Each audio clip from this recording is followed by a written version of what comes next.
I would like to thank K. Veeramani sir, Kiran, and other organizers of this program, webinar. And I pay my tributes to P.V. Ramaswamy Periyar ji for his great contribution to the evolvement of the human order of Indian society. As we know, Indian society is a subhuman society basically, which suppresses its own people to a large extent. Like still in 2020, we still have lots of population which stays in subhuman condition. So, like I will be talking about the Periyar's contribution in the evolvement of the human uh, of the like marginalized population. Marginalized means especially the backward caste, Dalits, tribals, women, and the minorities. So I would begin my talk, this 15-minute talk, by quoting Martin Luther King Jr. He says that injustice anywhere is a threat to justice everywhere in the world. So be it, God or, the Creator didn't create any boundary in this world. It didn't make Tamil Nadu, Karnataka, Kerala. Kerala became a state in 1956. Prior to it, it was the part of Madras Presidency. So we are all human beings. We have the same blood and flesh in our body. We have our, Shakespeare said that we have a limited role in this world. The whole world is a stage, and we are merely a kind of actors on this stage. So, Periyar was a great actor who played his role very well on the stage called life. And he was a person, he got evolved very early, and he helped others to evolve, liberate in their life also. He got the title Periyar in 1938 in a conference of women, in a women conference, and the women gave him this title of Periyar, and the meaning of this word is a respected one, elder one who is respected. So Periyar was really a respected person, and we can't say him that he was an atheist.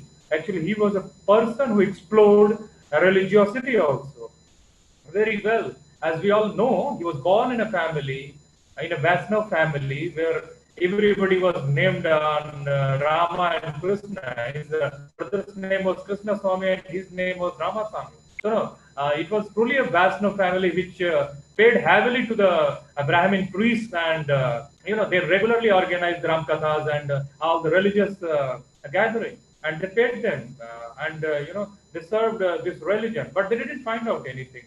And we know the story. Last year in 2019, 6th January, we organized the lecture of K. Veeramani sir in Delhi University, Department of Philosophy. Our friend Kesav Kumar sir helped me. And we organized, and Veeramani sir spoke for 1 hour. And I was surprised for a man, a senior man like him. He spoke for a continuous 1 hour without any stop. And after after a month, probably, or within a month, he spoke in Constitution Club of India also. And he's such a great orator, K. Veeramani sir. He spoke so well. For the first time, I heard so many things. Reading about somebody is a different experience, but listening about somebody from a person who is continuing his legacy was a great experience for me. Veeramani sir narrated a story which I don't want to narrate here. He would probably narrate again on this forum, on this webinar. But it was awesome. My point actually is that Periyar, recently Indian government has introduced its education policy, and there are 129 people who are listening to us.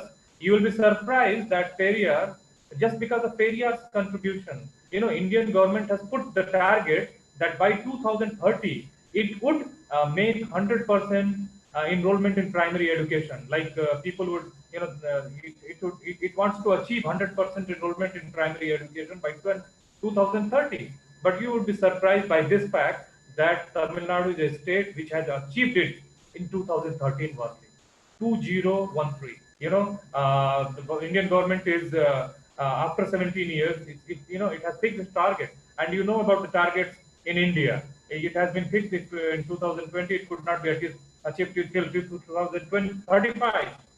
So the point actually, and you'll be surprised again in this new education policy, Indian government aims to, in higher education, Indian government has 26% of enrollment. Forget about quality education in higher education. At present, Indian government has 26% enrollment. But, you'll be surprised by this data that Tamil Nadu government has 45% enrollment. And the Indian government aims to by 2040 aims to enroll 50% students in higher education. But Tamil Nadu would achieve it within 5 years. And you'll be surprised that SC, ST, and women enrollment in Tamil Nadu is already 40%. And the general enrollment in Tamil Nadu is 45%. So Indian government is aiming in 2040, after 20 years, but Tamil Nadu would get, achieve it within 2 years, within 2-3 years. So another data I would like to share with you, like Tamil Nadu, in Tamil Nadu, Dalit and poor, Dalit community malnutrition number of students are equal to Gujarat's upper caste malnutrition. Lower, not equal. Even the number is lower than the upper caste malnutrition students in primary enrollment in Gujarat. So you will be surprised, because the Tamil Nadu government, in Tamil Nadu reservation was introduced for the backward caste in 1954. I know K. Kamaraj was the chief minister, but it was all the influence of Periyar, all the work of Periyar. Periyar was the person who left Congress in 1925, and not left only, he was a person who never compromised with his principles of politics. And he was a person who paid equal importance to language, literature, culture, civilization, and human beings. He was a person who paid equal importance to the human being. He was a true humanist. A humanist we look for. Actually, if had Periyar been with us today, he would have maximum number of court cases against him. Probably he would have been in jail, because the current regime suppresses the human rights. Forget about the representation. Forget about our rights. You can't talk about the human rights. That's present regime. But the Periyar was a person who always opposed. You can just take the example from C. Rajagopalachari. C. Rajagopalachari, long back, in around 1930s, he wanted to impose Hindi in Tamil Nadu. He too was a Tamil person, but he was not interested in the involvement of the Dravid population. He wanted that anyhow the Brahminical forces should take control of Tamil land. Tamil Nadu was the name which was given by C.N. Annadurai. Prior to it, it was Madras Presidency, and it was Dravid Nadu. Like Dravid sentiments were aroused by cultural for cultural unity. Periyar was the person who gave the importance of identity, and that identity was apart from the Aryans. They were the Dravid people. So C.N. Annadurai was the person who gave the name Tamil Nadu later, very very late, when he became chief minister. But prior to it, it was the land of the persons who belong to Dravid. Basically, majority of the population belong to the Dravid community. So with Periyar knew very well that I have to liberate my people. Now Tamil Nadu has also backward caste leaders who are in helm of affairs.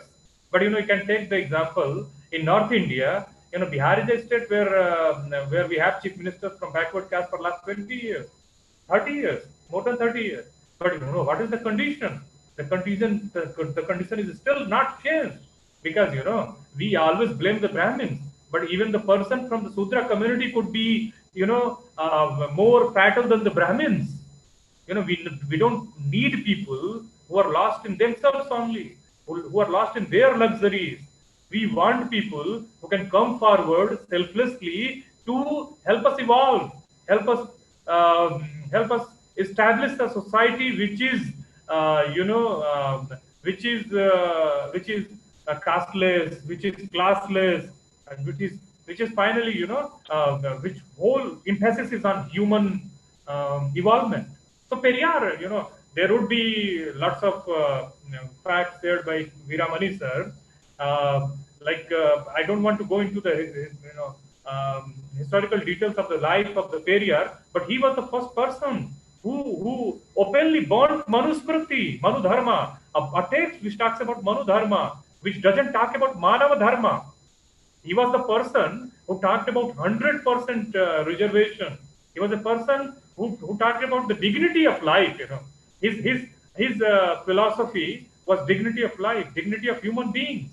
A person. He talked about self-respect move. He led a self-respect movement. And earlier, I was born in 1981, and when I went to school in Uttar Pradesh, I was studying in the district schools. I know there are only one district schools in the whole of the district, very reputed. I went to study from class six, and prior to that, I studied in my own area from class one to fifth, and my experience was very good up to class fifth.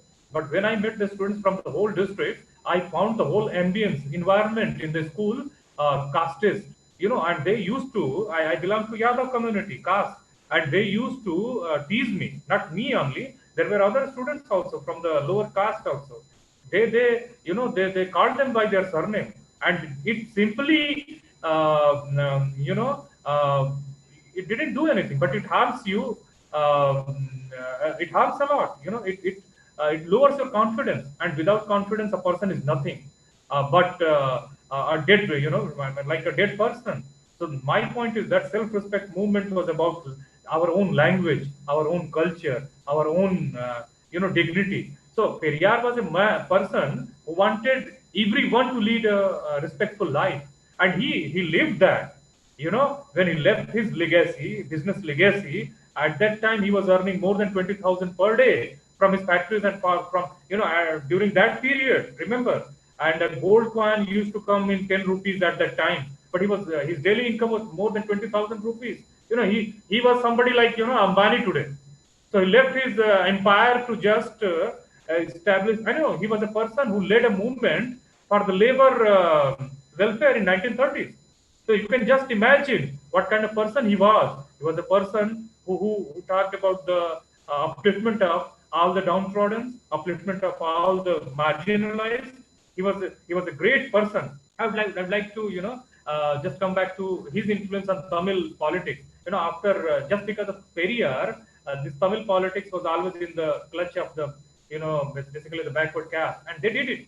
Like Karunanidhi became the chief minister in 1969, and in 1954, Kamraj, made 25% reservation, and then Karunanidhi took over. He recommended 33% reservation just because of the technical region. It could be up to 31% only. After that, M.G. Ramachandran in 1980, remember in 1980, he made it 50% in Tamil Nadu. And Tamil Nadu, from 1980 is enjoying 50% reservation. And after that, in 1993, this Indira Sahani judgment, this was rectified by Jayalalitha. It was put in ninth schedule, and it is, it has got a kind of remedy from judicial review. So that is the whole kind of thing.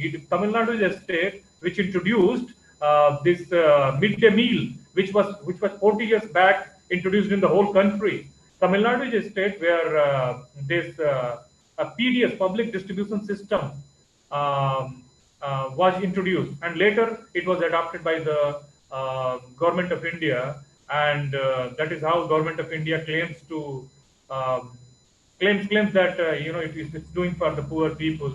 I can say what Tamil Nadu does today, India follows day after tomorrow. So my point is that basically, it could all happen just because of Periyar.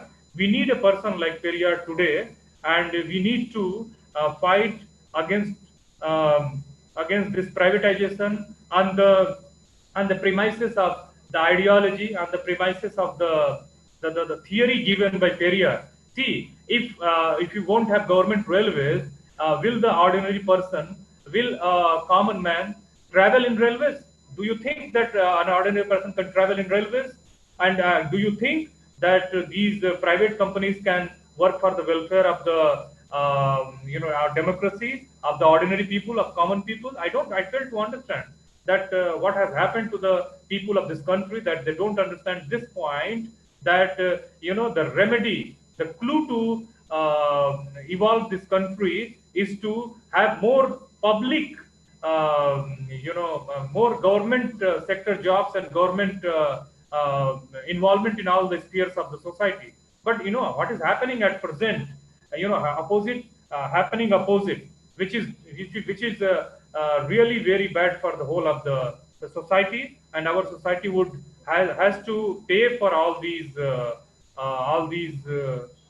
bad decisions, which would really affect the poor, affect the tribals, Dalits, backwards, women, and the marginalized, the minorities.